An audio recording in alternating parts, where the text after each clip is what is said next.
Shalom warga kerajaan Allah. Selamat datang dalam online service Kingdom Celebration di Rock Ministry TV. Sebelum mengikuti ibadah online, ada beberapa hal yang harus Anda perhatikan terlebih dahulu. Pastikan device atau gadget Anda sudah siap dengan kuota internet dan daya baterai yang cukup untuk mengikuti ibadah. Pastikan Anda menyiapkan waktu khusus untuk mengikuti ibadah online tanpa gangguan. Terakhir, belajarlah untuk fokus dan serius. Karena Anda sedang mengikuti ibadah, bukan sedang menonton ibadah. Warga kerajaan Allah, kami percaya pujian dan firman Tuhan yang disampaikan melalui tayangan ini tidak akan kembali dengan sia-sia. Dan tentunya berdampak langsung merubah kehidupan kita untuk menjadi berkat dan berbuah senantiasa. Selamat mengikuti ibadah online, Tuhan Yesus memberkati saudara.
Shalom. Selamat sore Bapak Ibu yang terkasih dalam Tuhan, warga kerajaan Allah yang diberkati dan dikasihi Tuhan. Lambaikan tanganmu kepada Tuhan Allah kita yang hidup. Haleluya. Sebab berkatnya atas kita semuanya sampai detik ini bukan karena kuat gagah kita, melainkan karena Roh-Nya yang kudus melayakkan kita hadir tempat ini. Amin. Haleluya. Saya undang untuk kita bangkit berdiri bersama-sama. Kita akan membaca firman Tuhan yang terambil dari 2 Petrus 1 ayat yang ketiga. Baik, sama-sama kita baca dengan suara lantang Bapak Ibu ya. 3, 2, 1. Karena kuasa ilahinya telah menganugerahkannya kepada kita segala sesuatu yang berguna untuk hidup yang saleh oleh pengenalan kita akan Dia yang telah memanggil kita oleh kuasanya yang mulia dan ajaib. Beri tepuk tangan bagi Raja segala Raja. Haleluya. Haleluya. Terpujilah Engkau Tuhan Allah kami yang hidup. Engkau yang berada di tengah-tengah kami Tuhan. Hadir tempat ini. Mengurapi kami semua dengan Roh-Mu. Membuka mata hati kami Tuhan. Untuk kami dapat memandang Engkau. Mengenal Engkau lebih lagi Tuhan. Di sepanjang hidup kami. Terima kasih Bapa.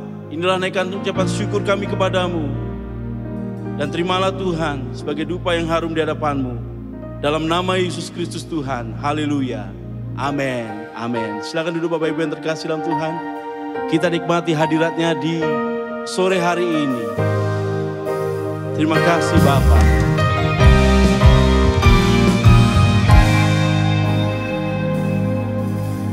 Tuhan Kau sungguh besar, karya sungguh ajaib, tiada hentinya ku mengagumi, sungguh kau ajaib. Tuhan, kau sungguh besar, karyamu sungguh ajaib. Amin. Tiada hentinya ku mengagumi, sungguh kau ajaib. Ku mau selalu bersyukur kepadamu Tuhan, anugerah-Mu mempesonaku. Selalu dan selalu kau angkat hatiku, kau membuatku berharga di mata-Mu. Syukur banyak bagi-Mu Tuhan. Tuhan, kau sungguh besar, karya-Mu sungguh ajaib, tiada hentinya ku mengagumi, sungguh kau ajaib. Bersyukur kepadamu Tuhan, anugerah-Mu mempesonaku. Selalu dan selalu kau angkat hatiku, kau membuatku berharga di mata-Mu. Oh, ku mau selalu bersyukur kepadamu Tuhan, anugerah-Mu mempesonaku. Selalu dan selalu kau angkat hatiku, kau membuatku berharga di mata-Mu. Oh, terima kasih Tuhan, sungguh ajaib bagiku. Ku berharga di mata-Mu Tuhan, anugerah-Mu cukup bagiku. Ku berharga di mata-Mu Tuhan, anugerah-Mu cukup bagiku.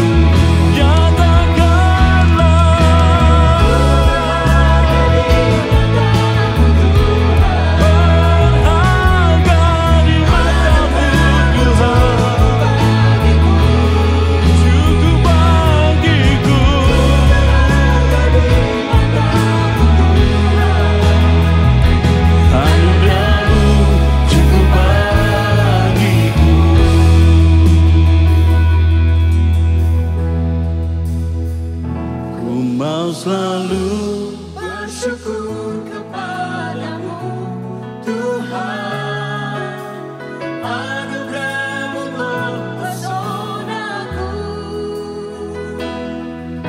Selalu dan selalu kau angkat hatiku, kau membuatku berharga di mata-Mu. Haleluya. Mau selalu bersyukur kepadamu Tuhan, anugerah-Mu mempesonaku. Selalu dan selalu kau angkat hatiku,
Yesus, Kaulah pujian bagiku.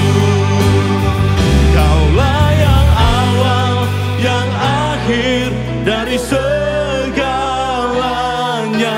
Yesus, Kaulah pujian bagiku. Kaulah yang awal, yang akhir dari segalanya.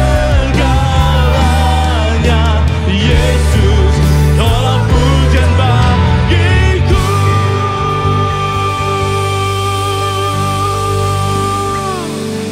Haleluya.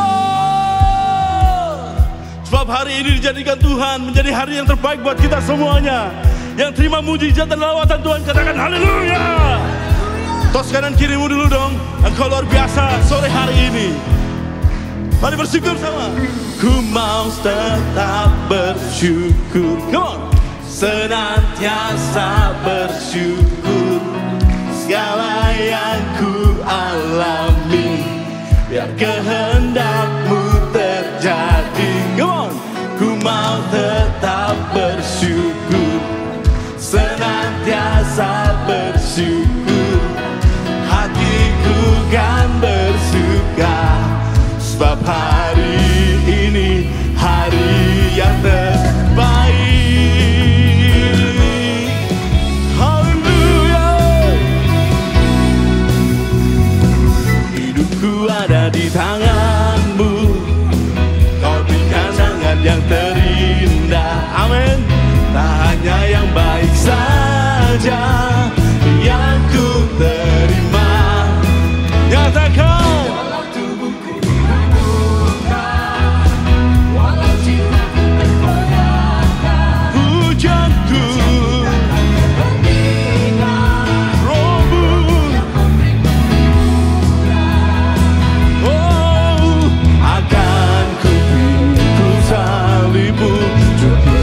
Kasih setiamu, ku bertahan, Kau kuatku. Lama pujian, ku mau tetap bersyukur. Senantiasa bersyukur. Segala yang ku alami, biar kehendak-Mu terjadi. Ku mau tetap bersyukur. Senantiasa bersyukur. Hatiku kan bersuka. Sebab hari ini hari yang terbaik. Hey! Ku mau tetap bersyukur. Senantiasa bersyukur. Biar kehendak-Mu terjadi. Ku mau tetap bersyukur. Senantiasa hatiku kan bersuka. Sebab hari ini hari yang terbaik. Oh, hari yang terbaik. Amin. Hari yang terbaik. Kami puji Kau Tuhan. Hari yang terbaik. Sebab hari ini hari yang terbaik. Hai warga kerajaan Allah yang diberkati Tuhan, sorakan wuh. Mari kita puji Dia yang memberkati kita sore hari ini, melimpahkan kuasa-Nya bagi kita semuanya. Haleluya. Kasih setiamu nyata bagiku, hikmat kebajikan. Haleluya. Saat itu limpahkan segalanya. Anugerahnya sangat besar bagiku. Semua aku diberkati, aku dinikmati, karena alasanku menyediakan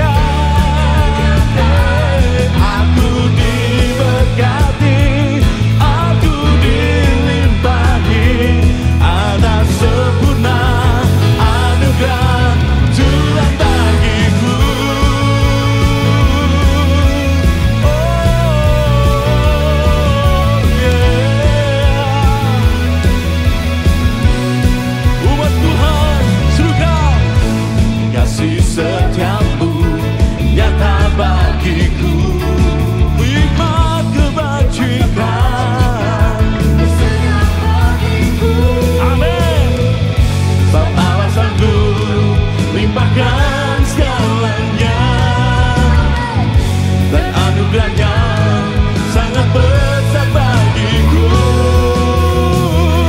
Aku diberkati, aku dilimpahi, karena Allah sanggup untuk menyediakan. Aku diberkati, aku dilimpahi, ada sempurna anugerah Tuhan bagiku.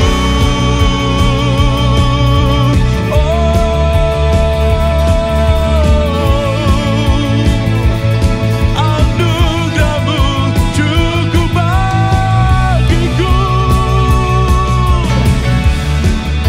Yesus Tuhan, warga kerajaan surga, sebab Allah sanggup limpahkan segalanya, dan anugerahnya sangat besar bagiku. Limpahkan segalanya, dan anugerahnya sangat besar bagiku. Aku diberkati, come on. Aku dilimpahi, Amin. karena Allah sanggup. Hey, untuk menyediakan. Semua. Aku diberkati, aku dilimpahi, karena Allah sanggup untuk menyediakan. Aku diberkati, Aku dilimpahi, ada sempurna anugerah Tuhan bagiku. Amin, Tuhan bagiku. Tuhan bagiku. Haleluya. Tos kanan kirimu, engkau diberkati, engkau dilimpahi. Puji nama Tuhan. Haleluya. Haleluya. Amin. Amin. Silakan duduk Bapak Ibu yang terkasih dalam Tuhan.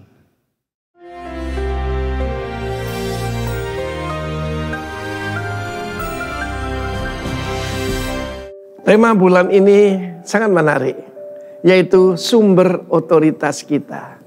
Bukan power, tapi authority. Apa otoritas? Itu kuasa sebagai pengacara. The power of attorney. Kuasa yang dilimpahkan. Di dalam Matius 28:16, murid-murid, perhatikan, yang bisa menerima otoritas cuma murid-murid. Ada 11 murid. Mereka berangkat ke Galilea. Ketika melihat dia, mereka menyembahnya. Tetapi beberapa orang ragu-ragu. Dari 11 Galilea ini ada yang ragu-ragu. Orang ragu-ragu tidak bisa exercise the authority of God. Dan inilah sumber kita. Yesus mendekati mereka berkata, kepadaku telah diberikan segala. Segala di dalam segala bahasa. All is all. Amen. Bukan sebagian. Kita dulu, keluarga kita menyembah, yaitu yang dianggap dewa-dewa ataupun santo-santo yang punya kekuatan terbatas. Yang satu kekuatannya di sini, kekuatannya di situ, tetapi segala kuasa cuma pada satu orang. Dan cuma satu nama itu yang punya kuasa, nama Yesus Kristus. Segala kuasa di sorga dan di bumi.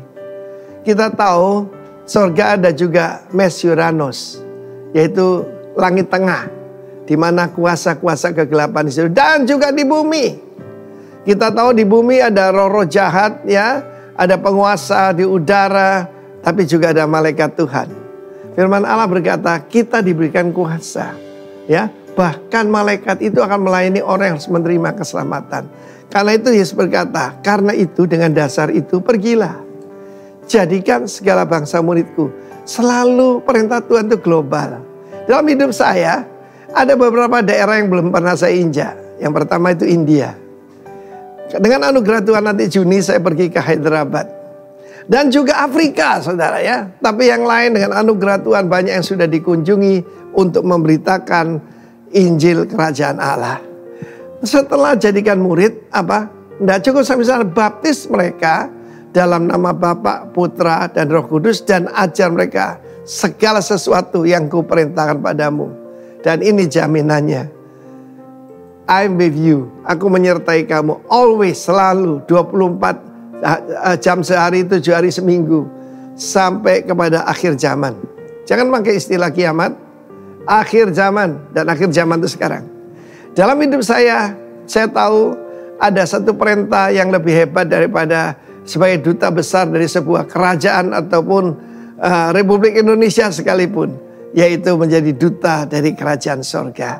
Saya mengalaminya, saudara, dan saya melihat kuasa Tuhan yang luar biasa atas kuasa-kuasa kegelapan. Karena apa? Itu adalah otoritas, tapi otoritas itu bukan kekuatan kita. Sama seperti kalau polisi lalu lintas tidak memakai seragam, ya, lalu dia memakai kaos oblong, celana pendek, dia mau menghentikan kendaraan tidak bisa. Karena apa? Tidak ada otoritas. Tetapi saudaraku, dia punya otoritas, authority. Why? He's the author. Dia adalah sang pencipta. Kalau Yesus mengatakan begitu, segala kuasa di langit di bumi diberikan padanya, dan juga itu diberikan kepada kita di dalam nama Tuhan Yesus. Karena itu hiduplah sebagai orang yang penuh dengan kuasa dan otoritas. Kuasa dari Roh Kudus, tetapi juga otoritas karena kita hidup benar di hadapan Tuhan. God bless you. Amin. Shalom umat Tuhan. Bagaimanakah respon Anda ketika kita menerima kesempatan untuk menabur? Mungkin di antara kita ada yang menyikapi dengan biasa-biasa saja karena menganggap hal itu merupakan suatu liturgi yang harus dilakukan dalam ibadah. Atau mungkin ada yang mengeluh, ya persembahan lagi.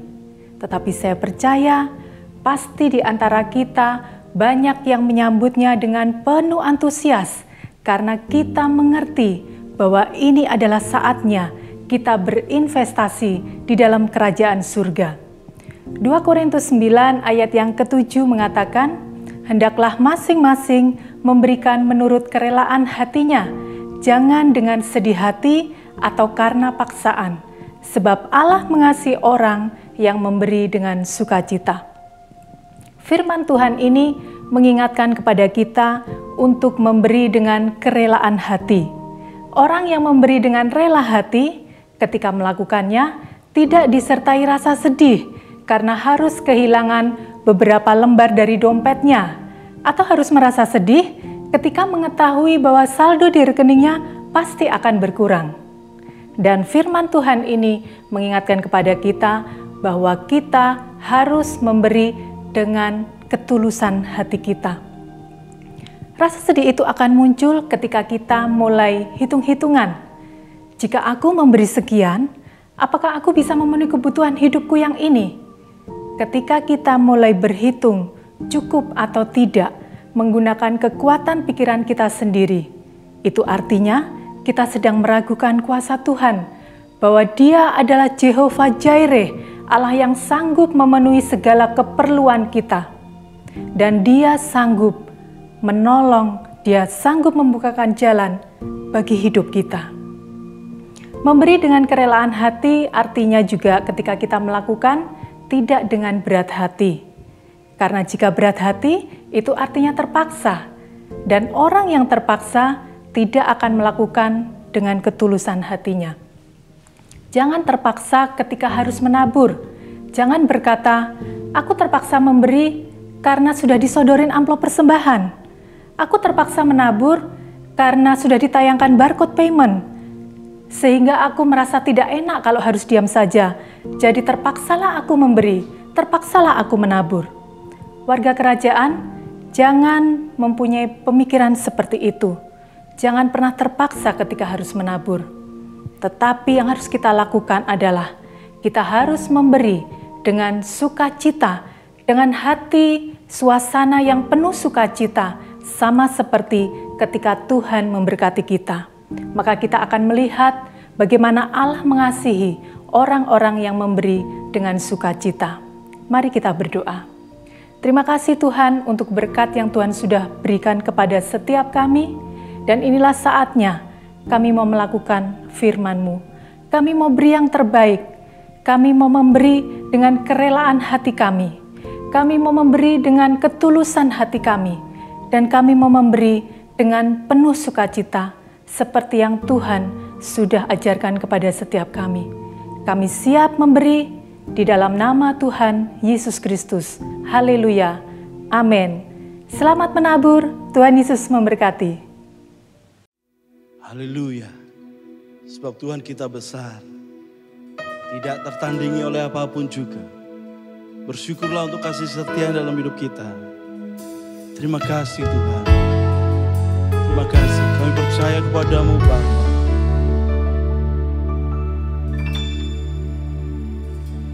Ku hidup karena percaya. Kau yang berjanji setia.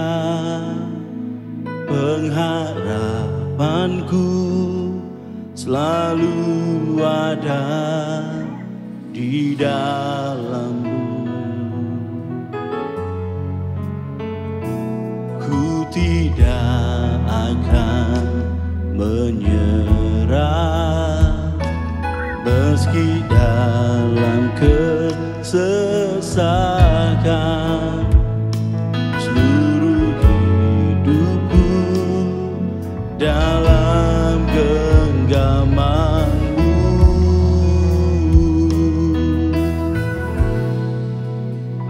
Aku punya Tuhan yang besar, yang telah berjanji dan sanggup menggenapi. Imanku bersepakat percaya kuasa-Nya.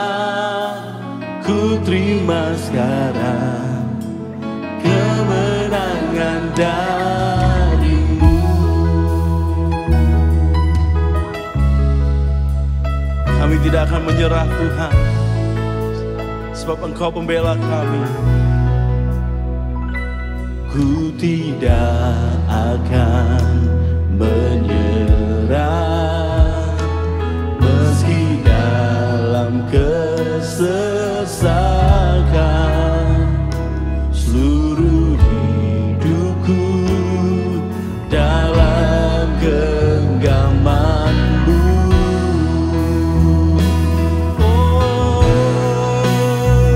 Aku punya Tuhan yang besar, yang telah berjanji dan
kemenangan darimu.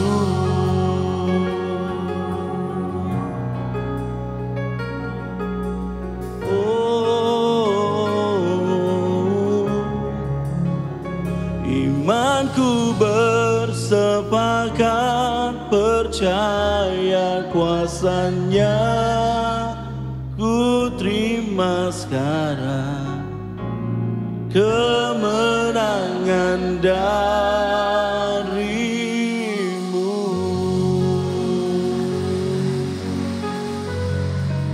Terima kasih Tuhan. Terima kasih untuk penggenapan janji-Mu bagi kami. Terima kasih Bapa, Engkau sungguh mulia bagi kami. Kami nikmati hadirat-Mu. Oh, imanku percaya kepadamu, kuasa-Mu melimpah bagiku. Buka mata hati kami untuk melihat-Mu, Yesus Tuhan.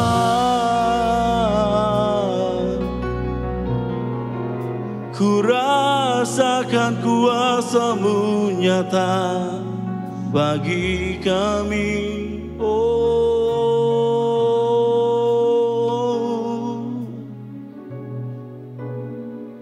Imanku bersepakat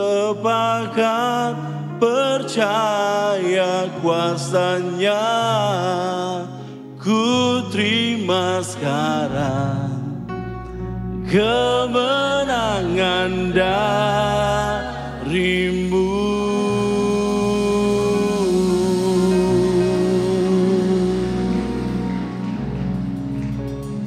Haleluya. Thank you God. Bapa di surga, terima kasih untuk firman-Mu.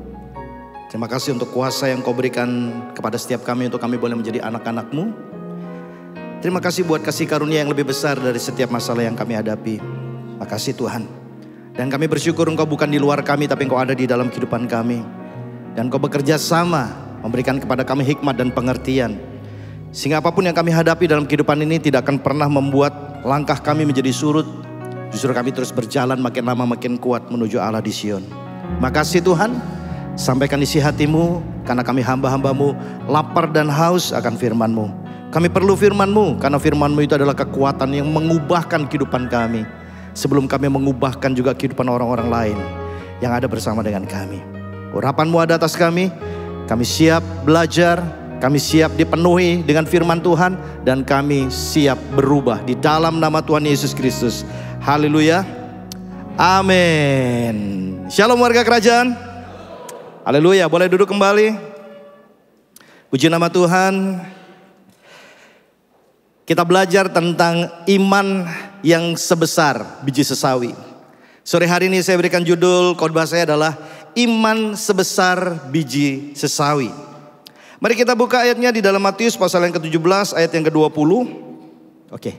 Ia berkata kepada mereka, karena kamu kurang percaya. Sebab aku berkata kepadamu, sesungguhnya sekiranya kamu mempunyai iman sebesar biji sesawi saja, kamu dapat berkata kepada gunung ini, pindah dari tempat ini ke sana. Maka gunung ini akan pindah dan tak akan ada yang mustahil bagimu. Ayat ini adalah ayat favorit para pendoa biasanya.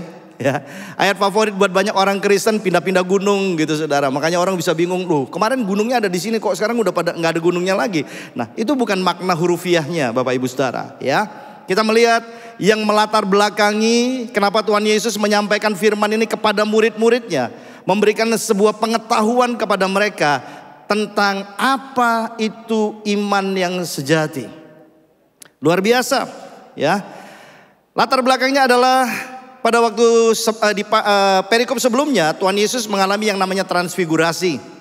Tuhan Yesus ada di bukit bersama dengan 3 orang muridnya, dan kemudian Tuhan Yesus berubah, ya, dalam kemuliaannya mereka melihat Yesus begitu luar biasa dan mulia. Dan kemudian Yesus sedang berbicara dengan Musa dan Elia dan seterusnya ceritanya. Nah, setelah Tuhan Yesus menunjukkan sesuatu tentang identitas dia, kemudian waktu Tuhan Yesus turun kembali dan bertemu dengan 9 murid yang lain yang tidak bersama-sama dengan dia, ternyata ada satu laporan yang kurang enak didengar oleh Tuhan Yesus. Ada seorang bapak kemudian datang kepada Yesus dan dia berkata, minta agar anaknya yang menderita ayan karena serangan daripada iblis untuk dapat dilepaskan. Dan sebuah pernyataan, murid-muridmu tidak dapat mengusir setan itu. Wow, saudara. Padahal kita tahu bahwa Tuhan Yesus mengajarkan bukan hanya melalui firman, Tuhan Yesus mempraktekkan, dan murid-murid ini learning by seeing, ya, belajar dari apa yang mereka lihat. Bahkan Tuhan Yesus sudah berdoa memberikan kuasa kepada mereka. Tapi ada satu kejadian, setan gak bisa keluar, sehingga seorang anak muda yang menderita sakit ayan tidak bisa disembuhkan. Sehingga cerita kemudian anak muda ini dibawa kepada Yesus. Yesus menengking roh itu dan roh jahat atau setan itu pergi dan anak itu disembuhkan. Kemudian Tuhan Yesus menegur dengan keras murid-murid ini. Dikatakan kalian itu adalah angkatan yang tidak percaya. Dan kemudian muncullah ayat ini. Karena kamu kurang percaya. Murid-murid tanya, kenapa bos? Kenapa setannya gak bisa pergi? Kenapa begitu engkau berkata satu kata saja, setan itu langsung taat dan meninggalkan? Karena kamu kurang percaya. Masalahnya seberapa besar level iman itu harus kita miliki supaya setan itu bisa tunduk dan mendengar perintah kita. Tuhan Yesus memberikan sebuah gambaran. Sesungguhnya kalau kamu mempunyai iman sebesar biji sesawi saja. Kata biji sesawi ini atau pohon sesawi itu adalah satu hal yang umum di Israel pada waktu itu. Ya, di ibadah kedua tadi saya sudah sampaikan pohon sesawi itu seperti apa dan seterusnya.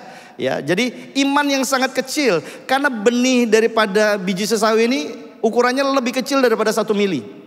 Ya, 1 milimeter. Jadi kecil banget gitu. Bagaimana mungkin iman yang sebegini kecil bisa berkata kepada gunung ini pindah ke sana dan gunung itu akan taat dan gunung itu akan pindah? How come? Nah, inilah yang seringkali frasa yang membuat kita menjadi bingung dan kemudian kita coba menerjemahkan secara hurufiah. Kita tengking gunung-gunung, kita tengking bukit-bukit. Bukan itu maksudnya. Ya, frasa ini bicara seperti culture yang ada, budaya Yahudi pada waktu itu. Gunung-gunung ini bicara tentang masalah atau persoalan atau problem yang dihadapi. Memindahkan gunung-gunung berarti memindahkan masalah-masalah itu dari hati dan pikiran seseorang. Sehingga seseorang yang diikat oleh masalah-masalah yang membuat dia menjadi stres dan depresi, itu bisa dilepaskan dan mereka bisa mendapatkan kelegaan di dalam Tuhan. Disinilah faktor iman ini bekerja. Disinilah faktor iman ini menunjukkan kualitasnya. Dan di sana dikatakan, dan bagimu tidak ada sesuatu pun yang mustahil. Luar biasa sekali. Ya, frasa ini dikenal di kalangan orang-orang Yahudi. Ya, bahkan mereka dikatakan begini, ada seorang guru besar yang biasanya memberikan nasihat, memberikan solusi atas masalah-masalah yang dihadapi oleh umat pada waktu itu. Dan mereka dikatakan punya kemampuan mencabut gunung-gunung. Oke? Sebagai orang percaya, setiap kita tahu bahwa Roh Kudus ada di dalam kita, berarti kita juga hidup di dalam kuasa Tuhan. Amin. Ya. Nah, dengan kuasa, dengan hikmat yang Tuhan berikan kepada setiap kita, kita pun ada di dalam posisi yang sama, memindahkan gunung-gunung. Ada berapa banyak orang Kristen percaya Yesusnya berkuasa, tapi hidupnya selalu stres dan depresi. Saya bilang something wrong with you. Ada satu hal yang salah. Berarti dalam pandangan kita, dalam perspektif kita, masalah itu lebih besar daripada Tuhan kita. Betul atau betul? Betul nggak? Betul nggak? Harusnya orang percaya. Nanti kita akan belajar tentang bagaimana iman kita bisa bertumbuh dari iman sebesar biji sesawi menjadi iman yang besar dan kemudian naik level menjadi iman yang benar, yang bisa memindahkan gunung-gunung. Referensinya saudara bisa lihat di dalam Lukas 17 ayat yang ke-6. Di sana dikatakan dalam konteks yang hampir sama, Kamu bisa berkata kepada pohon ara ini, terbantunlah engkau dan tertanamlah di dalam laut. Maka pohon ara itu akan taat kepada kamu. Bapak Ibu Saudara, pohon ara itu adalah sebuah pohon yang dikenal sulit untuk dipindahkan. Kenapa? Karena akarnya itu kalau dia sudah tumbuh ke bawah, itu akan sangat kuat sekali. Dan dikatakan terbantunlah ini, metaba dalam bahasa aslinya. Di sana dikatakan berpindah, ya, tercabut sampai kepada akar-akarnya. Yang Tuhan mau ajarkan kepada setiap kita begini, setiap orang punya masalah. Oke? Coba lihat kiri kanan lu, tanya, kamu punya masalah nggak? Jangan tanya gini, kamu punya masalah dengan aku nggak? Gitu. Ntar pulangnya berantem, saudara. Ya jangan gitu. Oke, everybody, setiap kita punya struggle kita masing-masing, setuju ya? Dan itu normal, itu wajar Bapak Ibu Saudara. Nah, pelajaran pertama yang mau kita ambil di sini adalah bahwa dengan iman sebesar biji sesawi, kita nggak lagi dikuasai oleh masalah. Kita bisa mencabut semua masalah itu, bukan hanya dipotong di bagian batangnya, tapi masih ada akar yang bisa tumbuh kembali. Enggak, dicabut sampai kepada akar-akarnya. Kuasa itu Tuhan akan berikan kalau kita mulai belajar bertumbuh di dalam iman yang dimulai dari iman yang sangat kecil. Iman ini dalam bahasa aslinya adalah pistis, ya, atau pisteuo. Itu adalah kata kerja aktif. Jadi iman ini bukan pasif. Banyak orang bilang ini saya percaya, tapi dia nggak buat apa-apa. Itu bukan iman, itu imin, saudara. Ya, nah kita belajar sekarang satu hal di dalam Roma 10 ayat 17. Di sana dikatakan, jadi iman timbul dari pendengaran oleh firman Kristus. Kita tegaskan lagi, dasar daripada iman adalah firman Kristus. Di luar firman Tuhan, itu bukan iman. Itu mungkin hanya sebuah keyakinan yang kosong tanpa dasar yang kuat. Di luar firman Tuhan, kita tidak akan kenal yang namanya iman. Bapak Ibu Saudara yang terkasih dalam Tuhan, saya nggak akan berpanjang di sini, ya. Tadi saya sudah jelaskan mengenai kata gunung-gunung dan sebagainya. Dan Tuhan juga mau kita menjadi pengurai kekusutan. Amin. Tuhan akan berikan kita wisdom, Tuhan akan berikan kita hikmat. Karena kita tahu bahwa Tuhan Yesus bukan hanya juru selamat kita, tapi dia adalah jalan, kebenaran, dan kehidupan. Amin. Jadi di dalam Kristus selalu ada jalan keluar. Selalu ada jalan. Amin.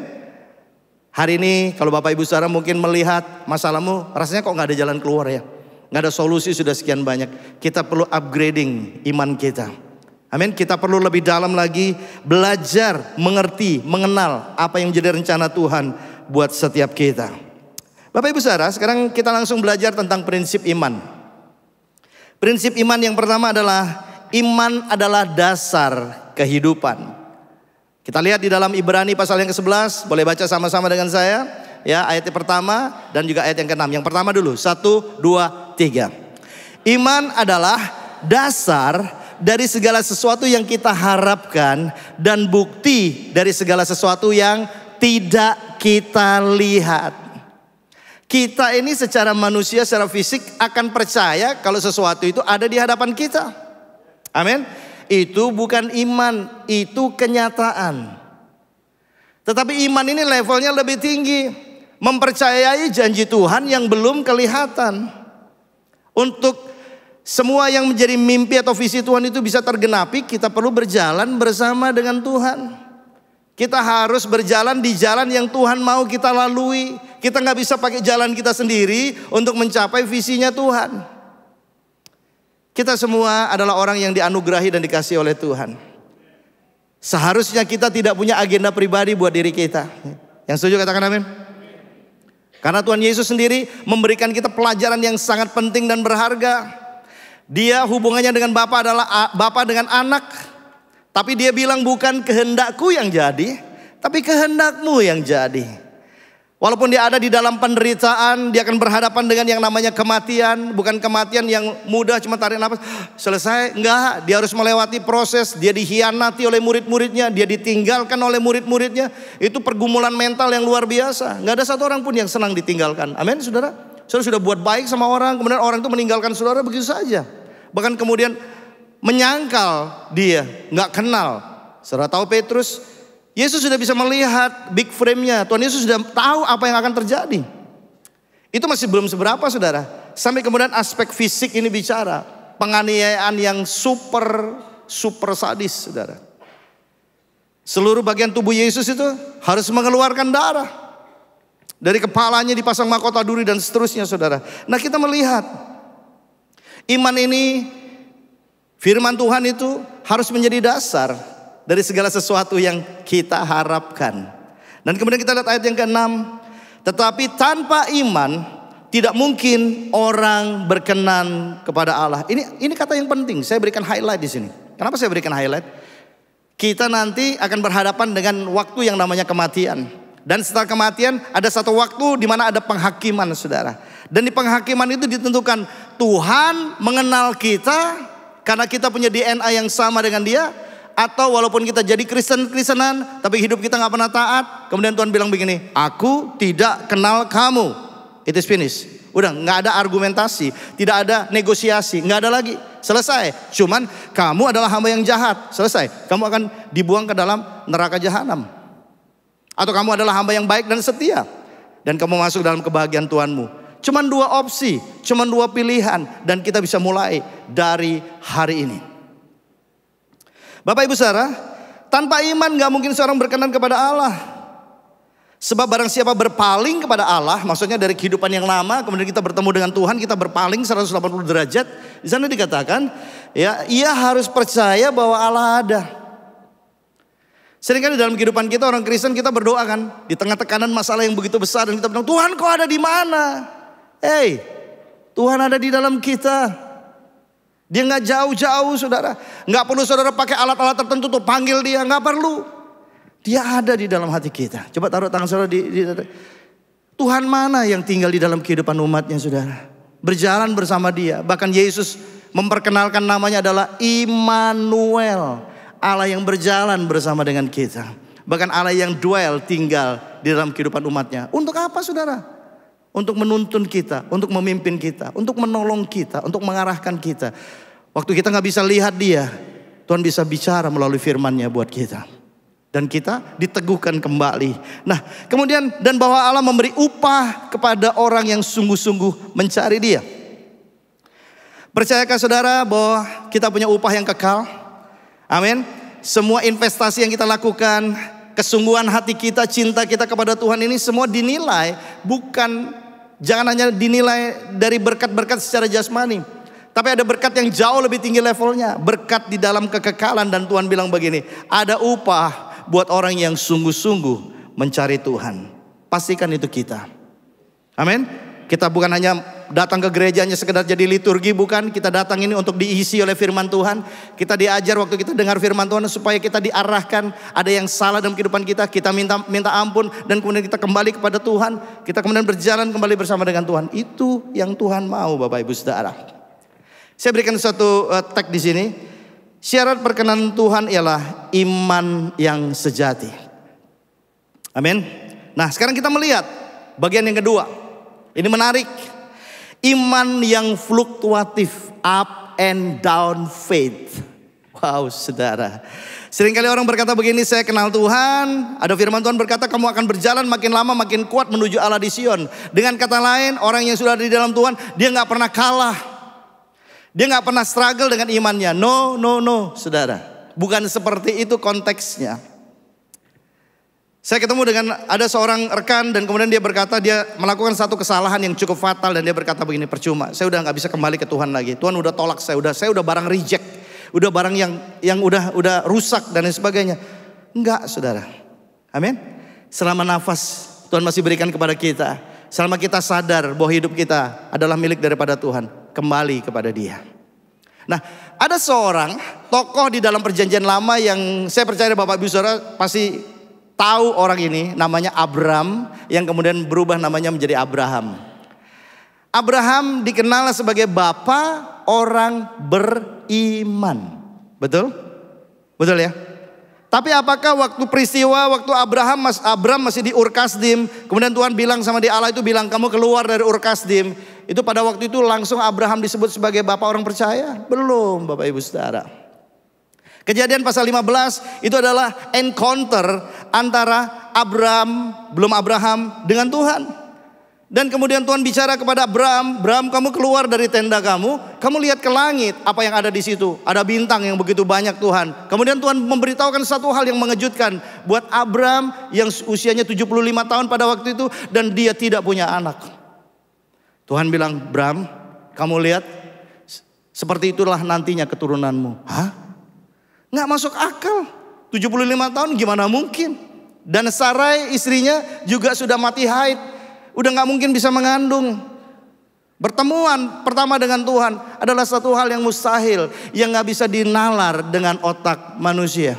Oke, tapi dalam hal itu pun Abraham percaya. Kemudian kita masuk di pasal yang ke-16. Kita bertemu di situ bagaimana kemudian mereka berdua, Abraham dan Sarai, menunggu penggenapan dari janji Tuhan. Hari, minggu, bulan, tahun, nggak terjadi apa-apa. Sampai kemudian akhirnya muncul satu ide dari Sarai untuk menolong Tuhan supaya Tuhan mungkin lupa dengan janjinya, dan disodorkanlah budak perempuan dari Mesir yang bernama Hagar. Hampirilah dia, jadikan dia istrimu. Dan kemudian singkat cerita, lahirlah seorang anak yang bernama Ismail. Waktu anak ini mulai tumbuh, Hagar ini menjadi kurang ajar. Karena dia tahu nyonyanya mandul dan tidak bisa punya anak. Dia merasa karena adat istiadat pada waktu itu, culture-nya adalah seorang wanita harus bisa memberikan anak kepada suaminya. Dia merasa dia di atas angin. Dia membuli nyonyanya. Singkat cerita kemudian akhirnya Hagar diusir. Ya, ini panjang, long story. Saya nggak fokus di sini. Nah kemudian next kita lihat dalam pasal berikutnya, Tuhan datang kembali kepada Abraham. Setelah sekian tahun, Abraham dapat Ismail itu umur 86 tahun. Jadi saudara bisa tahu dari 75, 86 tahun, sekitar 10 tahun. Kemudian lahirlah Ismail 11 tahun ke-11 dan seterusnya saudara. Dan kemudian Tuhan ketemu lagi dengan Abraham dan merefresh kembali covenant-nya. Saat itu usia Abraham 99 tahun. Saya mau tanya Bapak Ibu Saudara. Dari dia terima janji Tuhan, dia akan punya keturunan seperti bintang di langit, ya kan? Dan kemudian setelah itu dia coba bantu Tuhan, itu imannya up atau down? Halo? Kayak akan dengar cerita ya? Nggak nyimak ya saudara ya? Saya udah capek bicara di depan saudara. Oke, itu imannya lagi jatuh kan? Kalau dia punya iman tetap strong dan terus naik, dia bilang sama Sarai enggak dari siapa-siapa, karena Tuhan bilang anak dari keturunan dari rahim kamulah yang akan disebut sebagai anak perjanjian. Itu confirm saudara. Banyak orang Kristen seringkali coba buat shortcut untuk bantu Tuhan. Enggak, Tuhan enggak perlu dibantu. Yang perlu dibantu itu kita saudara. Amin. Karena Tuhan lebih besar daripada kita. Jangan coba-coba bantu Tuhan dengan cara kita yang dengan cara melanggar, mencoba melakukan sesuatu yang bukan perintah Tuhan. Enggak, kita enggak lakukan itu. Karena dampaknya mengerikan sekali. Oke? Nah, kemudian Tuhan buat satu covenant yang baru dengan Abraham. Tuhan enggak pernah tinggalkan Abraham. Dan Tuhan bilang begini, Abraham, mulai sekarang nama kamu bukan lagi Abraham, bapak satu bangsa. Tapi aku akan tambah namamu jadi Abraham, bapak banyak bangsa. Dia diangkat, dipromosikan. Luar biasa kan? Satu anak itu bicara tentang satu generasi. Satu anak itu juga waktu itu bisa jadi satu suku tersendiri. Banyak bangsa. Bukan hanya satu nation.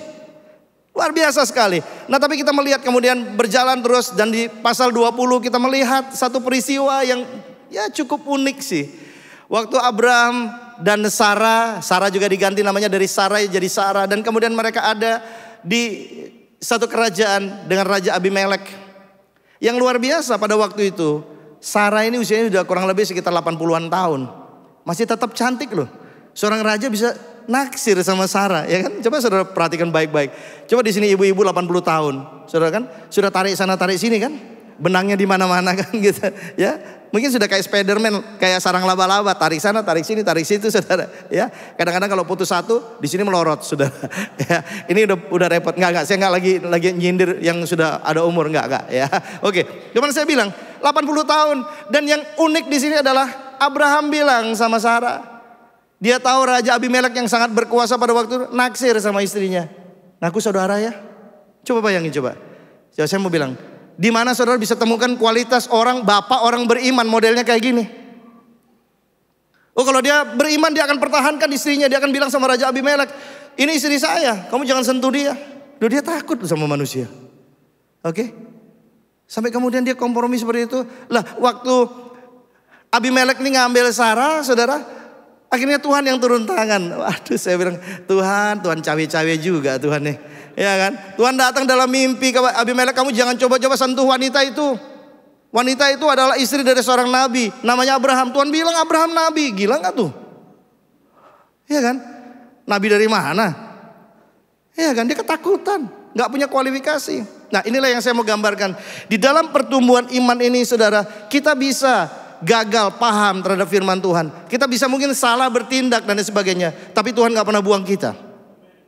Amin. Itulah yang dikatakan proses pertumbuhan iman kita. Never stop, jangan berhenti. You are unstoppable. Berikan tepuk tangan buat Allah kita. Amin saudara. Wow, jangan berhenti. Orang intimidasi, nggak mau ngapain lagi jadi Kristen? Kamu udah modelnya kayak gitu. Kamu udah gagal bla bla bla. Enggak. Kita akan terus bertumbuh. Amin. Saya juga bukan orang yang berhasil terus. Saya juga diproses, dibentuk saudara. Tapi nanti finalnya saya akan sampaikan bahwa benar-benar confirm dikatakan bahwa Abraham adalah bapa orang beriman, ya. Tunggu episodenya di belakang. Nah, Bapak Ibu Saudara, ternyata iman Abraham ini harus diuji. Dan iman Bapak Ibu Saudara juga harus diuji untuk membuktikan bahwa iman kita murni dan benar di hadapan Tuhan. Kalau saudara berdoa dan doa saudara dijawab, semuanya everything is okay, ya. So nice, so good, everything wow, happy ikut Tuhan. Mengiring Yesus keputusanku. Saudara, waktu kita berdoa gak dijawab Tuhan, bahkan kemudian terjadi keputusan yang berbeda dari apa yang kita harapkan. Bagaimana konsep berpikir kita tentang Tuhan, itu penting. Itu menunjukkan kualitas iman kita ada di level apa saudara. Saya berikan teks di sini saudara. Tekanan tidak akan menghancurkan iman. Justru tekanan akan menunjukkan kualitas iman. Amin. Baca sama-sama ya. Baca suara keras nih, ya. Yang punya suara bersuara. 1, 2, 3. Tekanan tidak akan menghancurkan iman. Justru tekanan akan menunjukkan kualitas iman kita. Yes, kasih tepuk tangan dulu. Nggak ada masalah dengan problem. Yang ada masalah adalah cara kita berpikir, cara kita percaya, cara kita mempercayakan hidup kita kepada Tuhan. Ini penting saudara. Banyak orang gagal di tekanan. Saudara, firman Tuhan udah janji sama kita. Pencobaan yang kamu alami tidak akan melampaui kekuatanmu. Saya percaya itu saudara. Saya pernah bangkrut. Saya pernah gak bisa makan. Saya pernah dihina sama banyak orang saudara. Di Pulau Lombok, pulau yang kecil. Yang kita mungkin kebanyakan masih ada keluarga jauh saudara. Jadi kenal, oh Yoyo ini bangkrut gini-gini. Semua orang tahu saudara. Nah terus kemudian saya sungguh-sungguh melayani Tuhan. Mimpin pujian, gak ada yang mau tepuk tangan. Semua gak ada yang mau tepuk tangan. Mereka semua pada diam aja gitu. Saya nyanyi semangat gitu. Begitu turun dari panggung, satu orang tua datang hampirin saya bilang begini, padahal dia tahu nama saya. Saya belum ganti nama. Jadi belum saudara. Ya, dia bilang, kamu jangan sok sukacita di depan. Kamu bangkrut. Kamu jadi batu sandungan buat kita semua. Wow saudara. Manusia selalu menilai orang dari sisi negatif. Tapi saya belajar di situ saudara. Waktu saya sakit hati, saya kecewa, saya merasa ditolak dan sebagainya. Waktu saya berdoa, Tuhan bilang begini, aku gak pernah tolak kamu. Aku mau pakai hidup kamu. Kalau saya stop di situ saudara, saya gak ada hari ini. Gak ada 19 tahun kasih karunia Tuhan saya menjadi gembala di GBI Rock Lombok. Gak ada saudara. Mungkin saya udah kembali kepada hidup saya yang lama jadi berandalan. Jadi bajingan saudara. Karena itu hidup saya yang dulu. Saya bersyukur, saya belajar memahami. Apapun kata orang, itu gak penting. Yang paling penting adalah apa kata Tuhan tentang diri kita. Amin. Amin saudara. Oh ya orang bilang saudara gak ada berarti. Saudara gak berarti. Enggak, saudara berharga kok. Harga saudara sama dengan salib Kristus. Dia mati buat saudara. Apapun dan siapapun kita, dengar baik-baik. Kita sedang on progress, on proses saudara. Makanya proses tanpa protes menghasilkan progres. Amin saudara. Kita ngadapin masalah orang kita suka berhenti, saudara. Kita suka menyerah dengan intimidasi daripada iblis. Sekali lagi, tekanan itu nggak akan dan tidak boleh menghancurkan iman kita, amin. Justru iman kita akan bertumbuh makin subur waktu dia menghadapi tantangan. Iman itu akan jadi semakin kuat, saudara. Dan ingat, tekanan itu adalah sebuah alarm penting buat saya pribadi. Dan saya sampaikan kepada Bapak Ibu Saudara yang saya kasihi di tempat ini. Tekanan adalah alarm yang mengingatkan kita bahwa kita bergantung kepada Tuhan. Banyak orang itu jatuhnya gara-gara apa? Comfort zone. Waktu dia punya problem, punya masalah, dia bergumul, betul ya Bro Jeffrey ya. Wah, doa pagi siang malam, puasa dan sebagainya. Sampai 40 hari Pak saya puasa. Saya bilang gini, saya nggak reject Anda puasa, enggak. Kamu harus berdoa yang benar, kamu harus berpuasa dengan konsep yang benar. Selama kita nggak lakukan firman Tuhan, nggak sesuai dengan firman Tuhan, biar saudara puasa setahun pun, nggak akan ada jawaban terjadi dalam kehidupan kita. Dan kemudian kita mulai mempersalahkan Tuhan. Katanya Tuhan berkuasa. Mana kuasamu Tuhan? Bukan masalahnya Tuhan gak berkuasa. Kita yang salah berdoa. Kita yang salah berharap. Tuhan gak pernah salah. Yang salah kita, pihak yang lebih bodoh, saudara. Makanya kita perlu close to God. Kita perlu belajar firman Tuhan. Kita perlu dengar firman Tuhan. Yang terlebih lagi adalah melakukan firman Tuhan. Bukan jadikan firman ini hanya sebuah pengetahuan atau knowledge belaka. Firman Tuhan itu dahsyat, luar biasa. Lihat. Tekanan bisa terjadi di area jasmani kita, mungkin sakit penyakit, kelemahan, bla bla.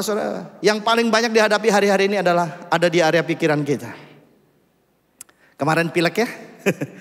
Setiap kali pilek kalau saudara baca di situ saudara, semakin banyak jumlah orang stres dan depresi. Yang gagal nyalek. Ya, di kota saya itu ada satu orang gagal nyalek itu saudara. Sebelumnya punya rumah apa semua, habis semua uangnya dan kemudian dia nggak kepilih saudara. Dia jalan di jalanan cuma pakai celana pendek begitu aja saudara. Saudara bisa bayangin? Orang yang dulu di kantor pakai jas, pakai dasi, keren, luar biasa. Stres, depresi. Banyak loh orang kayak gitu. Saya berdoa di gereja gak ada yang kayak gitu ya. Masalah, biar tetap masalah. Tapi masalah adalah sarana untuk Tuhan menunjukkan bahwa dia hidup, dia berkuasa dalam hidup kita. Amin. Nah, Bapak Ibu Saudara, saya masuk poin yang ketiga. 3 aspek penting dalam membangun iman sejati. Nah, kita belajar di sini, oke? Ini asik nih, saudara. Saudara mau imanmu bertumbuh? Oke, starting dari satu fase namanya iman sebesar biji sesawi. Kerjasama dengan Tuhan, kuasa bukan kita yang memindahkan gunung, bukan kita yang memindahkan gunung-gunung. Maksudnya semua masalah problem kita bisa selesaikan di area pikiran kita, saudara. Kita tampil menjadi pemenang walaupun masalahnya belum selesai. Oke. Tapi kita juga melihat di sini. Kita belajar bertumbuh ke arah Kristus. Roma 10 ayat yang 9. Sebab jika kamu mengaku dengan mulutmu bahwa apa? Oke.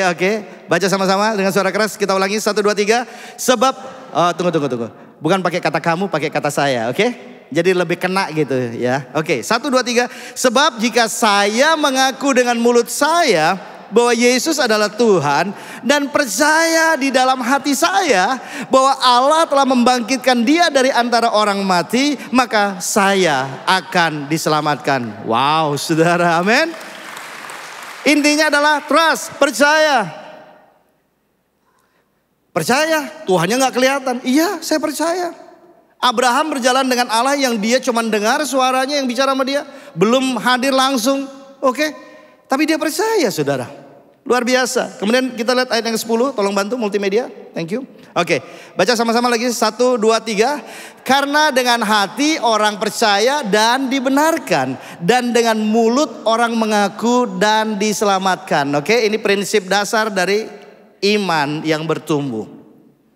Pertama, harus percaya dulu bahwa Tuhan sudah tebus kita. Di ibadah kedua tadi saya sampaikan tentang ada 4 fase pertumbuhan. Kalau kita bicara tentang proses kita disebut sebagai anak-anak kerajaan atau anak-anak Allah. Sedikit aja. Penebusan, kita ditebus. Kemudian kita masuk fase yang kedua.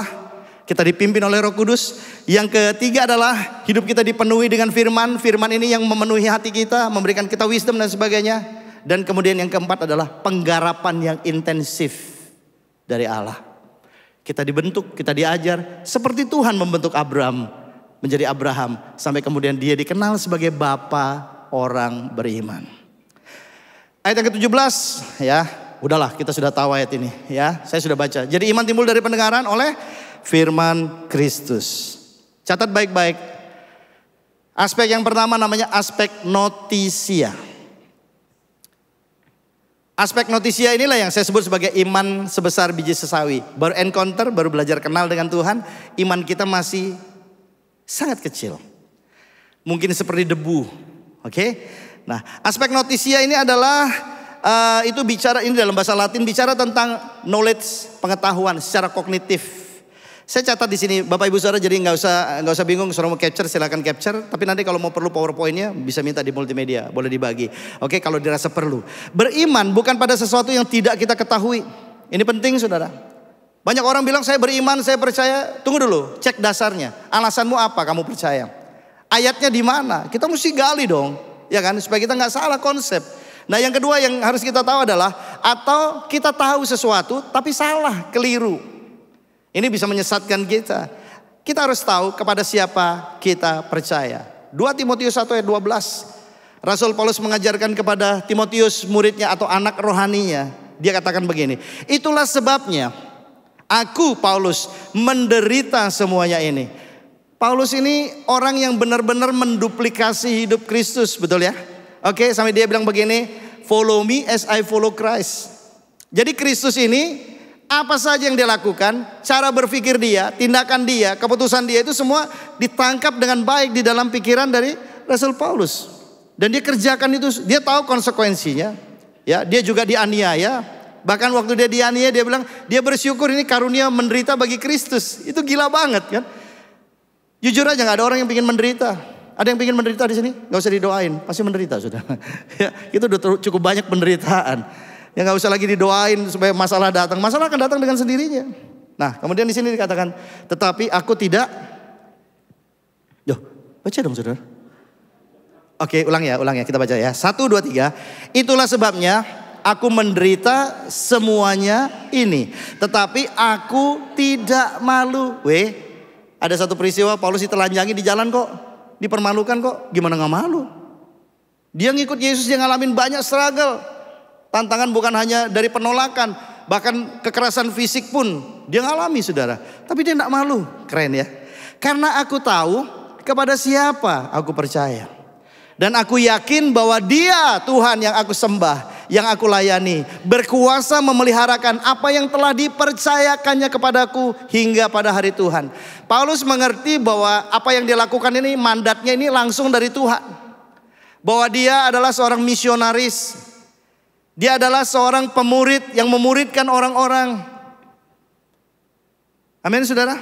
Dia ngerti tugas dan tanggung jawab dia. Gereja, setiap kita dipanggil, dipilih oleh Tuhan, harus tahu apa panggilan kita. Bukan bergereja atau main gereja-gerejaan saja, enggak. Kita ada untuk kita bertumbuh. Tujuan akhir kita, goal kita cuma satu, serupa dengan Kristus. Supaya kita nanti waktu penghakiman, Tuhan gak bilang begini, I don't know you, aku gak kenal kamu. Wow, saudara, ngapain jadi Kristen? Ngapain penuhin gereja kalau kita gak mau komitmen untuk berubah menjadi serupa dengan Kristus? Banyak orang bilang begini, jadi Kristen apa sih? Masuk sorga. Oh saudara, itu levelnya terlalu rendah. Amin saudara. Sorga itu cuman bonus saudara. Itu not our goal. Set ini saudara. Ya, tujuan kita cuma satu. Tuhan mau kita jadi kembali kepada penciptaan yang semula. Adam diciptakan serupa dan segambar dengan Tuhan. Semua proses yang kita hadapi cuma untuk mengeluarkan keduniawian ini dari kehidupan kita. Untuk mengeluarkan semua cinta akan uang yang ada di dalam pikiran kita. Supaya cinta akan Tuhan ini lebih kuat daripada cinta akan uang dan cinta akan dunia ini saudara. Kita berperang setiap hari, saya berperang setiap hari saudara. Dan ini terus terang saya bilang ini peperangan yang worth it buat saya. Karena di sini dia bilang kan, Paulus aku menderita, aku gak malu.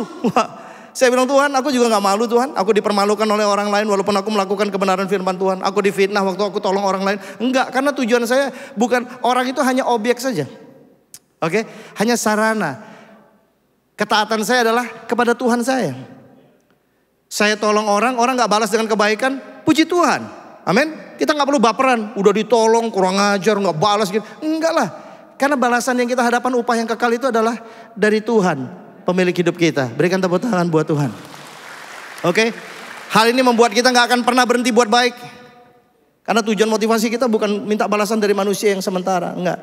Tuhan yang kekal, yang berhak untuk memberikan upah yang terbaik buat kita. Dan saya sedang berjalan di situ. Saya ajak kita berjalan di situ. Amin saudara. Haleluya. Luar biasa saudara.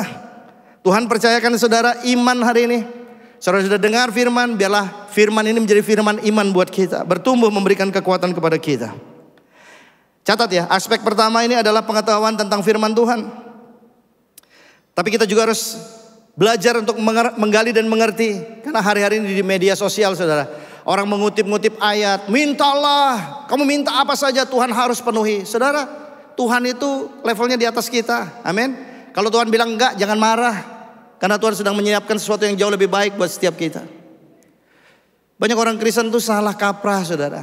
Hyper grace. Wah kita punya pokoknya apa-apa anugerah lah. Kita boleh hidup sesuai dengan apa. Toh nanti kita datang ke Tuhan kita diampuni. Iya kalau saudara hidup dalam berkubang dalam dosa tiba-tiba nyawa saudara diambil. Kita harus bertanggungjawabkan semuanya saudara. Amin. Oke lihat lagi sebuah teks. Tolong ditampilkan.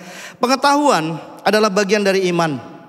Iman betul mengandung unsur yang namanya pengetahuan. Tetapi pengetahuan belum tentu menghasilkan iman. Oke ya. Iman ini jauh levelnya lebih besar. Di dalamnya ada pengetahuan, ada hikmah, ada segala sesuatu saudara. Jadi jangan salah mengerti. Jadi jangan berhenti di iman yang namanya aspek notisia. Hanya sekedar tahu Tuhan itu baik, hanya tahu Tuhan itu memanggil dan memilih kita. Enggak, kita harus deep dengan Tuhan. Oke, sekarang kita lihat ada satu contoh sederhana perempuan yang sakit pendarahan. Ya, 12 tahun sakit pendarahan. Dia dengar tentang Yesus, dia percaya. Oke, dia percaya. Wah ini orang buta melihat. Dan dia 12 tahun. Wih, dia senior banget loh. Bayangin, ya kan? Kalau SD 6 tahun ya. SD 6 tahun, SMP, SMA. Dia udah lulus SMA itu. 12 tahun. 12 tahun pendarahan gak mati-mati coba. Bayangin. Kalau sekarang mungkin ya ini mujizat lah. Dia bilang asal ku jamah saja ujung jubahnya. Aku sembuh. Cerita selanjutnya dia sembuh gak? Sembuh lah. Kok bisa? Bisa. Apa yang gak bisa buat Tuhan?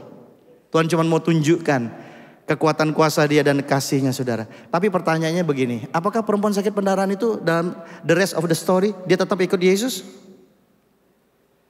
Dan orang yang sakit itu sembuh. Satu kali pasti akan mati. Jadi jangan kejar mujizat hanya di level jasmani kita. Mujizat pertama itu di cara berpikir kita saudara. Amin. Iyalah. Aduh saya bilang KKR kesembuhan ilahi. Sembuhlah. Oke mungkin sugesti atau apa saudara. Tapi kemudian sakit lagi kan. Akhirnya mati kan. Bukan itu tujuan kita. Mujizat dimulai waktu kita kenal Tuhan. Waktu kita berjalan bersama dengan Tuhan. Di tengah ketidakmengertian dan kebodohan kita. Kita tanya Tuhan, Tuhan jawab. Hari demi hari. Kadang-kadang kita bilang kasih tahu dong setahun ke depan. Kadang-kadang Tuhan bisa kasih tahu. Tapi kadang-kadang Tuhan gak bisa. Oke kamu jalan aja udahlah. Kamu jalan aja. Amin. Masalahnya adalah kita tuh merasa kita terlalu pintar gitu. Padahal kita gak pintar-pintar amat. Amat lebih pintar daripada kita. Itu masalahnya saudara. Oke. Saya kalau datang ke Tuhan tuh saya gak pernah bilang saya pintar saudara. Saya I'm nothing, saya empty, saya gak punya sesuatu. Tuhan saya belajar firman Tuhan, kasih saya wisdom. Kasih saya pengetahuan yang benar dari firman Tuhan. Saya mau belajar saudara. Karena saya harus bertumbuh ke arah Kristus. Yang kedua kita lihat. Yang namanya aspek asensus. Nah ini namanya level iman yang besar. Dari notisia, pengetahuan, oke, ya, secara kognitif kita tahu, kita melihat, kita hadir di sini, kemudian kita masuk iman yang besar. Aspeknya namanya aspek asensus. Nah ini menarik saudara. Kalau saudara baca di dalam Filipi 2 ayat yang kelima.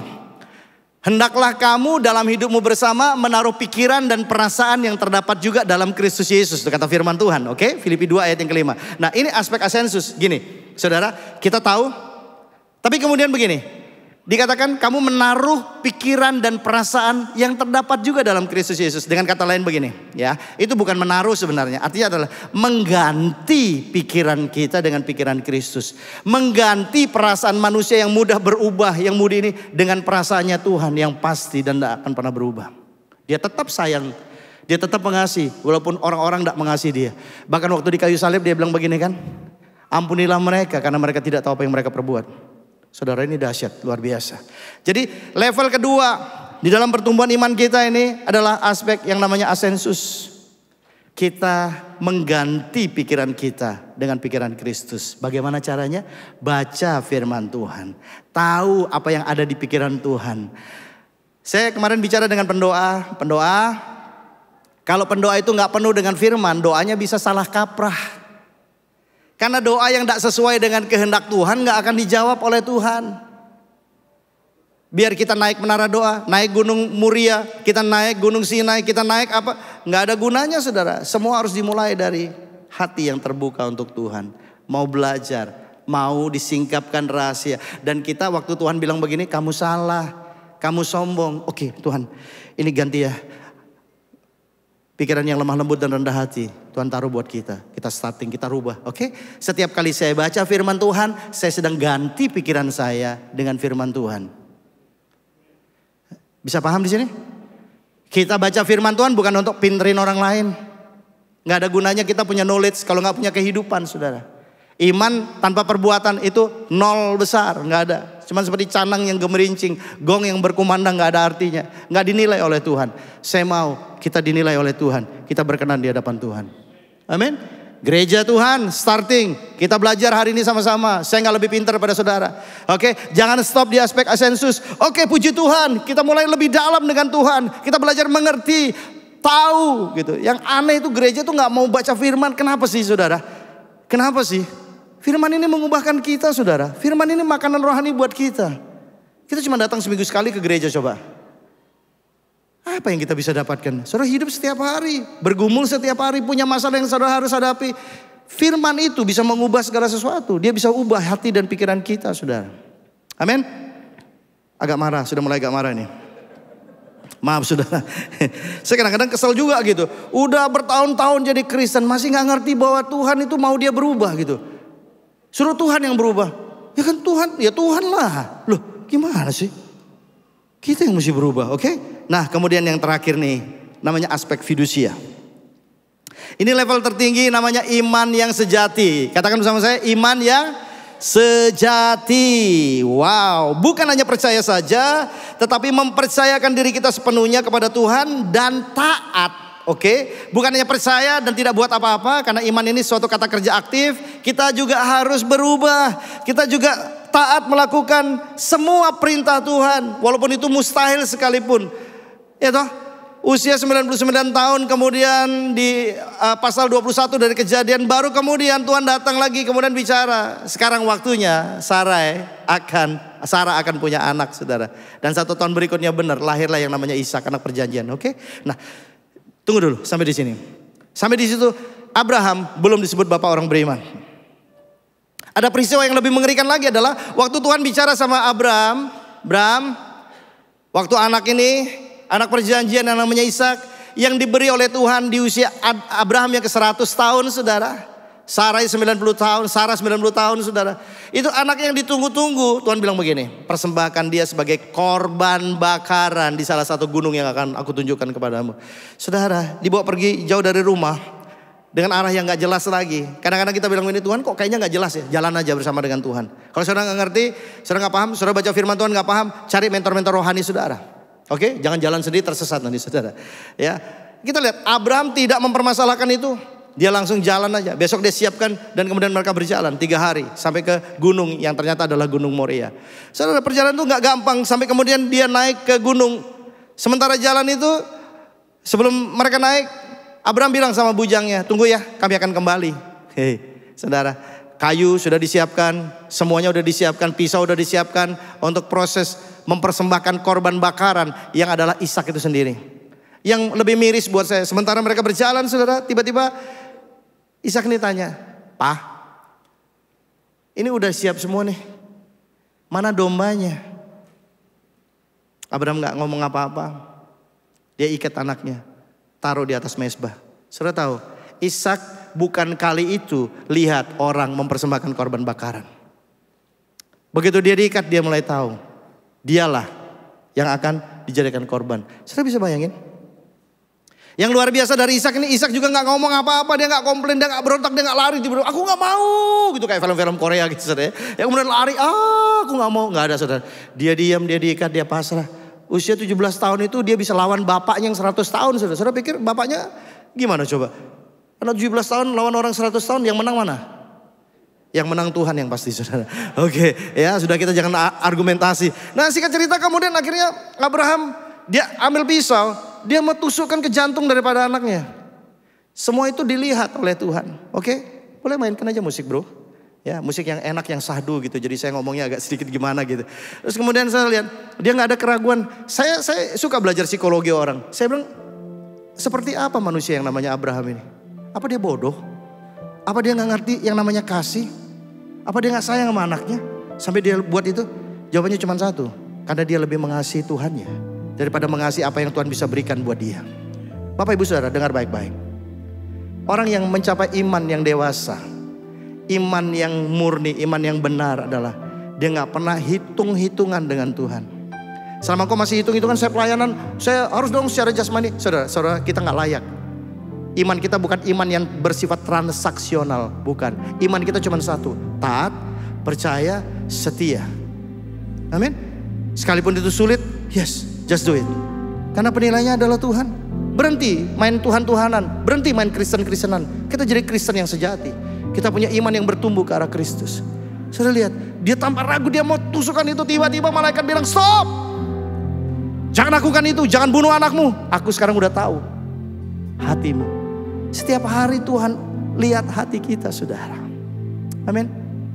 Setiap waktu kita kadang-kadang gak ngerti apa yang ada di hati kita. Tuhan, saudara dan saya, dia yang ciptakan kita, dia tahu, saudara. Kita cuma perlu minta Tuhan selidiki hati kita. Bro, bisa selidiki aku? Saya tadi minta dia yang romantis sampai dia gak dengar saya ngomong, saudara. Serius banget, saudara. Oke. Selidiki aku. Oke. Lihat hatiku, apakah ku sungguh mengasihimu, Yesus, Kau yang Maha Tahu dan menilai hidupku. Tak ada yang tersembunyi bagimu. Selidiki aku. Sama-sama kita datang kepada Tuhan. Lihat hati, Engkau yang memiliki hati dan hidup kami. Apakah ku sungguh mengasihimu, Yesus, Kau yang Maha Tahu dan menilai hidupku. Tak ada yang tersembunyi bagimu. Sama-sama.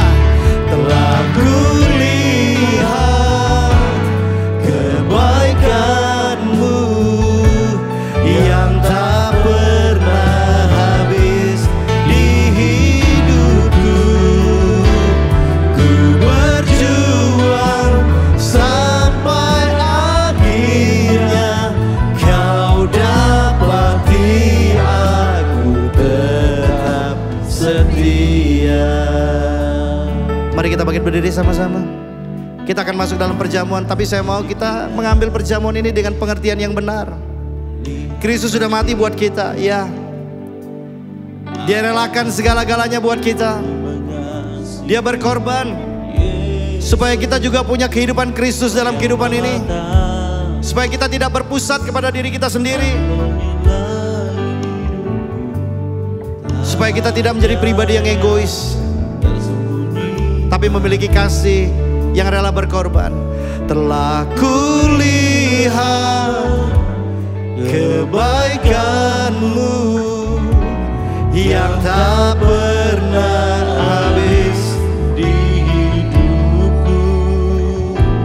Ku berjuang sampai akhirnya Kau dapati aku tetap setia. Kau dapati aku tetap setia. Mari angkat roti kita. Haleluya, Tuhan terima kasih. Kami berharga di mata-Mu. Terima kasih Engkau sudah mau mati untuk kami. Engkau tidak harus mati, tapi Engkau rela. Engkau disiksa, tubuhmu dihancurkan, Engkau dilukai, Supaya kami yang terluka disembuhkan Tuhan hari ini. Setiap hati yang hancur Tuhan pulihkan dalam nama Yesus. Biar kuasa dari persekutuan dengan tubuh dan darah Kristus ini menguatkan hati dan pikiran kita, membawa kita kembali kepada kasih Kristus. Kita tidak hidup buat diri kita sendiri, tapi kita hidup untuk Tuhan yang sudah menyerahkan nyawanya buat kita. Hidupku bukan aku lagi, tapi Engkau yang hidup di dalam aku. Hari ini Tuhan, berikan aku hati dan pikiran-Mu to know You more and more. Dalam dengan Tuhan, mengasihi Engkau lebih dan lebih lagi. Terima kasih Tuhan. Bapak Ibu Saudara yang dikasihi dan diberkati Tuhan, inilah yang Tuhan Yesus lakukan pada malam sebelum Dia diserahkan. Tuhan Yesus mengangkat roti, mengucap syukur atasnya, memecah-mecahkannya dan berkata, inilah tubuhku yang diserahkan bagi kamu. Perbuatlah setiap kali kamu memakannya menjadi peringatan akan aku. Dia baik bukan saudara? Bapak Ibu Saudara yang dikasihi dan berkati Tuhan, mari kita makan roti ini di dalam nama Tuhan Yesus Kristus.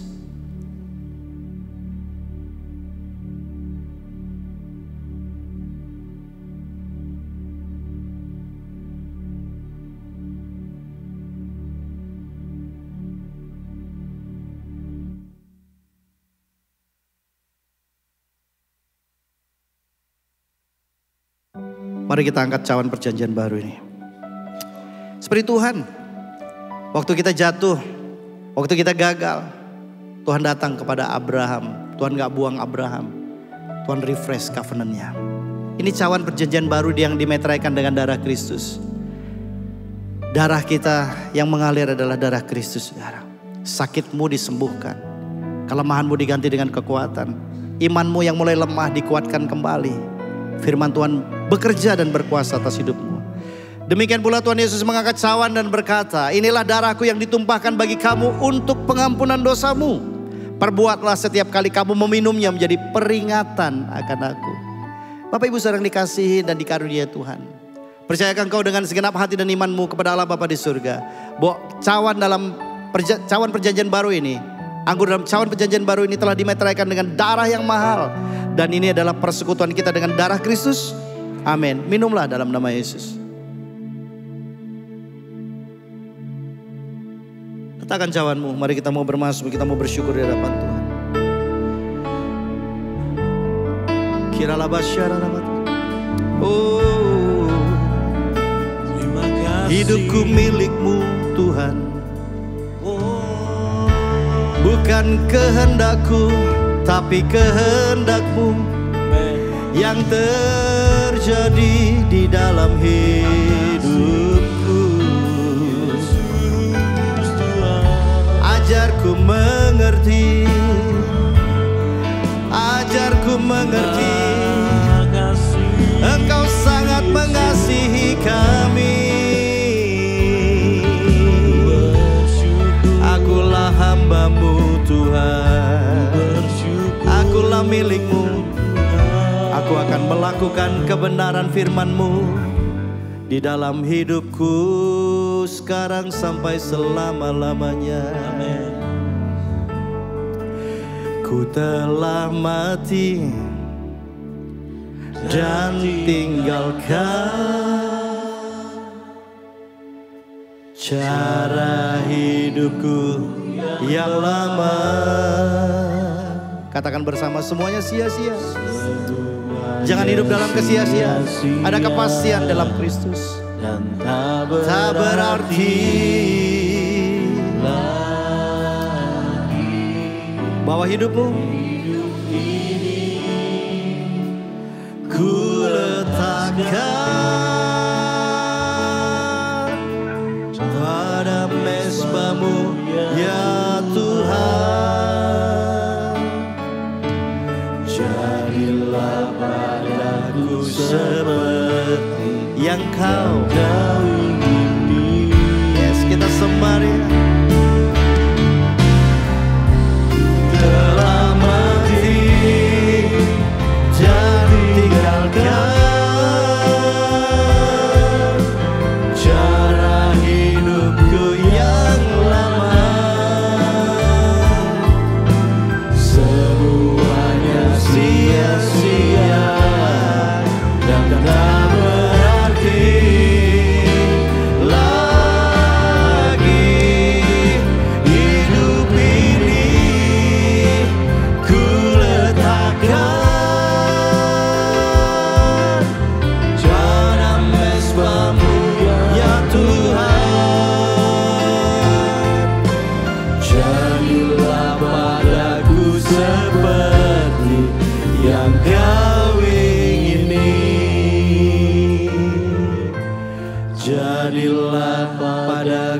seperti yang kau ingini. Haleluya. Thank you God. Biar firman ini tertabur di hati yang paling subur.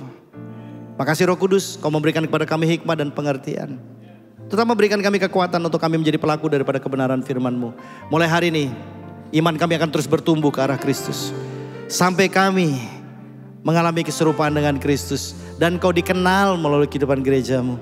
Kau dipermuliakan melalui kehidupan anak-anak-Mu. Ini kami Tuhan. Kami mau berubah. Kami mau meninggalkan cara hidup kami yang lama. Dan kami mau kenakan Kristus di dalam seluruh aspek hidup kami. Tuhan Yesus berkenan atas kehidupan kami. Di dalam nama Yesus kami berdoa, kami bersyukur. Haleluya. Amin. Mari angkat tanganmu Bapak Ibu. Kami memandang kepada Raja segala Raja. Tuhan sumber hidup kami. Sebelum gunung-gunung dibentuk, Tuhan sudah merancangkan hidup kami untuk bertemu dan berjumpa dengan Engkau Tuhan. Kalau kami hari ini berdiri di hadapan Tuhan, kasih sayang-Mu, anugerah-Mu yang tidak terkira bagi kami. Tetapi kami ada dalam bilangan, dalam hitungan orang-orang yang ditangkap, yang dibenarkan, yang dikuduskan oleh kebenaran firman-Mu. Dan kami boleh menerima Yesus Kristus sebagai Tuhan dan Juru Selamat secara pribadi Tuhan. Sehingga Engkau boleh renewal hidupan kami. Kami dulu yang pemberontak, kami dulu yang pendosa. Engkau menjadikan kami orang yang lahir baru di dalam Engkau Tuhan. Terima kasih. Kami mengalami kasih karunia hadapan Engkau Tuhan. Kalau kami sampai hari ini hanya karena Tuhan. Terima kasih untuk hamba-Mu Pak Yosua Handoyo yang sudah datang menjadi juru bicara Tuhan, penyambung lidah Tuhan. Biar Tuhan terus taruh firman-Mu yang hidup, pewahyuan yang kuat dalam hidupnya. Sehingga kemanapun dia menjejakkan kakinya, firman-Mu diberitakan, mujizat-Mu terjadi. Biar banyak orang yang ditawan kepada Kristus Tuhan. Terima kasih Tuhan, terima kasih Bapak Ibu yang kekasih Tuhan. Mari kita berdoa untuk para penetua kita. Berkati para penetua kami Tuhan. Di dalam usia-usia mereka yang sudah semakin lanjut. Kiranya Tuhan Engkau memberi kekuatan, pewahyuan, kesehatan, kegembiraan, sukacita, kebenaran-Mu selalu menjadi barisan depan mereka Tuhan. Sehingga kami percaya firman-Mu, lidah orang benar akan mengembalakan banyak orang. Terima kasih, berkati cabang-cabang kami, berkati satelit kami Tuhan yang berjumlah 450 dari Sabang sampai Merauke sampai ke mancanegara. Tumbuhkan seperti benih firman-Mu dimanapun beritakan firman-Mu Tuhan. Biar lahir gereja-gereja baru di bawah pelayanan kami sebagai rock ministry Tuhan. Terima kasih Tuhan Yesus. Malam hari ini Engkau datang. Yang berbeban berat akan dilepaskan. Yang berdosa dilepaskan. Yang sedang mencari pekerjaan akan mendapatkan pekerjaan. Yang sudah bekerja akan dipromosikan oleh Tuhan. Diberkati hotelmu. Diberkati pabrikmu. Diberkati perusahaanmu. Diberkati keluargamu.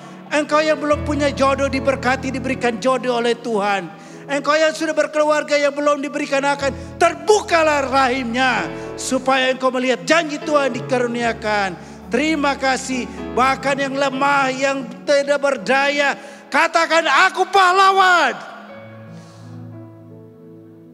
Oleh karena itu pulang dan terimalah segala berkat sempurna Bapa Surgawi. Kasih sayang dan rahmat daripada Tuhan Yesus Kristus. Di dalam persekutuan Roh Kudus akan menyertai, menopang, membimbing, mengajarkan, mendidik. Bahkan membawa kita dari kemuliaan sampai kepada kemuliaan. Sampai berjumpa dengan Yesus Kristus yang kedua kalinya. Yang percaya katakan amin. Tuhan memberkati.